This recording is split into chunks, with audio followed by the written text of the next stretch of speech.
But I want to bring this segment of the programming. We're going to discuss today what the people are facing today. This email. I was born in Beirut, and I'm a Christian. Lebanon is a Christian country, but unfortunately we're surrounded there by Islamic countries, and therefore we are killed because we are followers of Jesus Christ. Look what happened to Beirut on Tuesday. Most of the people who died there were Christians. My mother was killed by the Islamic people in 1983. And our president signed a deal with the devil, Hezbollah. The people in the United States should open their eyes wide, because Islamics are spreading their message all over the world. I see it, and it scares me so much. We need to talk about Islam and open people's eyes before there are others elected into office. And thank you for writing that, Doris. And all right, said, y'all were just discussing the election of anti-American, anti-God people. These are my words, not yours. And that's the first thing that came to my mind was first-time Representative Ilhan Omar, who was assigned to the Senate Foreign Relations Committee. Right. House. In the House. Now, do you think that was an accident or that she qualified to be on that committee? She was elected, so therefore that qualified her. And then it relegated to the Speaker of the House and how the House is run.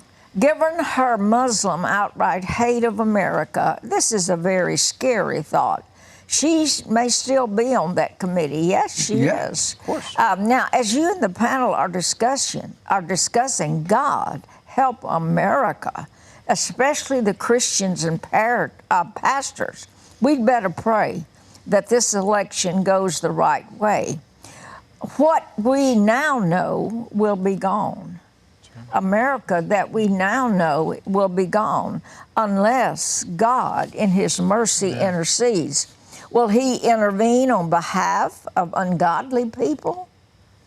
Thank you for the fantastic work you're doing, and we pray for you all every day. And that comes from Minnesota. I think that's interesting. Where these emails come from. There are three new candidates that beat the incumbents in this primary. Three of these extremely progressive Democrats, and Jamal Bowman, Cori Bush, and then Mary Newman. And all three of them are 100% openly against what they call the Israeli occupation. Right. They've made it clear that their support is for Palestinian rights, and that Palestinian rights must be a part of the Democrats' agenda. Ladies and gentlemen, do you hear what I just said? You asked the question, what can one or two or three representatives getting elected? They are changing the platform of the entire Democrat Party. What were once kind of, in the middle Democrats, they were kind of progressive, Not anymore. Now they're having to bow down to the voices of this agenda. They are getting everything changed. And here's the thing. It was just two or three. But now it's more.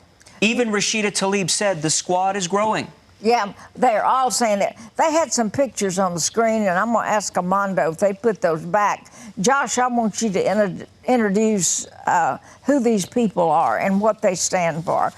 Could you put them back? Look, this lady. Well, Cori Bush. That's Cori Bush. Now, she just won a primary in Missouri. I think the first district of Missouri, St. Louis area. She is an openly Black Lives Matter activist. An activist. When you go to her website, and I'm going to make the people a promise right now. I'm going to make you a promise. If you will go to this website, justicedemocrats.com, if you will go to Cori Bush's website, if you will go to these other individuals, go to their website, and I will promise you, if you will read their platform, where they stand on the issues and what they want to do, here's my promise.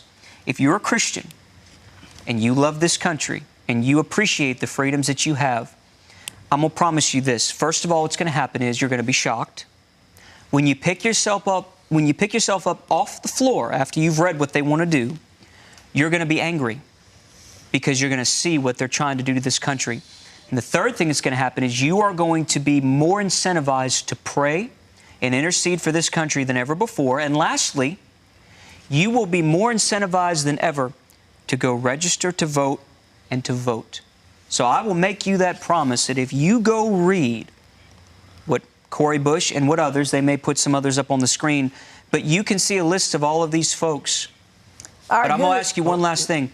Everyone that you see on that list, ladies and gentlemen, I want you to pray for them, that God will touch their hearts and their souls. Okay, Marie Newman, who is this? Ms. Francis, go ahead, Dad. Can I say something more about Cori Bush? She made the statement that she wants to see an end to U.S. imperialism.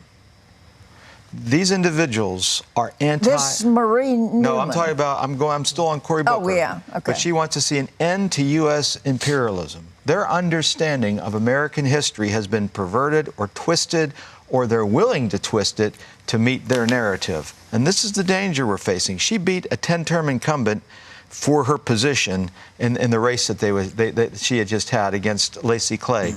These individuals are not just another faction of the Democrat Party. They are Marxists, because we have seen from the quotations from Black Lives Matter, the movement, individuals within it, talking about this being a Marxist revolution. They are in a revolution. They don't want to just simply have a place. They want to take over. I want it to be clear. Yeah, and I want the people to see their pictures. I want to know who Marie Newman is. Josh or John? She's a primary winner in the 3rd District of the state of Illinois. And again, her platform lines up 100% with the progressive agenda that's put forth, that you can see clearly on this website. All right, put another one up there. Who is the Jamal Bowman? Jamal Bowman is 16th District of New York, and he has been very outspoken. He's one of these primary winners that is very much so talking about Israel, 100% against quote-unquote Israeli occupation, all for Palestinians' rights. But he's extremely, once again, very progressive. Openly gay as well. Yeah, that's right. That's another thing we're finding with a lot of these progressive left candidates is they seem to have the embracing of this lifestyle, which means everything that they're going to present will always lean towards, we use the term we used earlier, the equality of the LGBTQ sector. Yeah. Do they have any more pictures to put on the screen? If they do, put it now. If they don't, please let me know. They do. All right. Yeah. Who is Betsy Sweet? She's she was a candidate. Now, she did not win the primaries, but she's gotten her name out there out of the state of Maine. So again, she did not win her primary, but once these folks are introduced, you're going to see them again, standing for the same identical progressive agenda, but this time represented in the state of Maine. Example would be Cori Bush. She lost in 2018 to Lacy Clay and came back around and won. Right. So they'll keep coming back. They'll keep coming back. We have some more there. There it is. Yeah, this is Alex Morse is 1st District in Massachusetts. He's the mayor of a town. And I was looking at his website, and he's extremely progressive. And again, I encourage people, again, pray for these people, but go to their websites, and you can see what they stand for. Every one of the points we would talk about, he is on board and championing.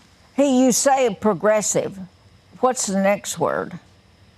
Socialist, Marxist, liberal, communist, all of those terms can be fit in that progressive. Absolutely. On every different level. Healthcare, economics. I mean, go down the list. They are 100% against everything that's in this nation right now. Do we have another picture? As a suggestion, Ms. Francis, when the people go to the websites of these individuals, look under endorsements, and you will see the organizations, Progressive Democrats of America, if not now, the Andrew Yang, Sunrise Movement, Our Revolution, LGBTQ plus Victory Fund, Indivisible, Justice Democrats. When you go to their endorsements, you will then get the other organizations like Justice Democrats that we're reading from today, their website, to show you the congeniality or similarity of all the platforms. It's almost as if they copy and paste everything from each other. And the reason I'm asking the questions I'm asking is because they use the word progressive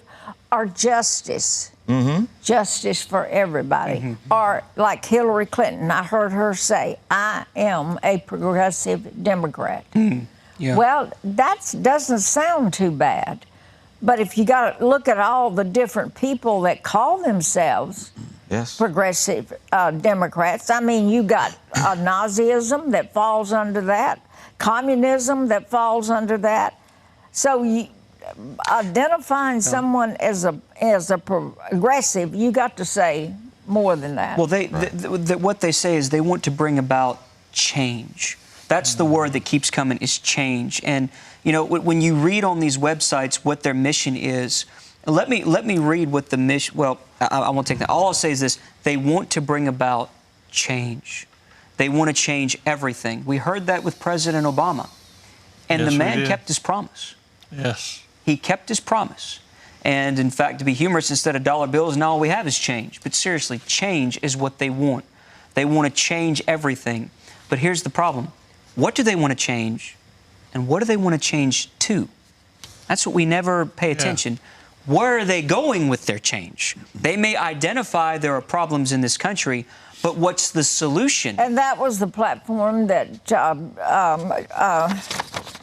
Barack Obama ran with. Oh, absolutely. Ran on. Change. But he never said, and I kept asking the question, change to what? What are we going to change to? What's the country going to be like after it changed? Now we see what it's like. But people are asking the question,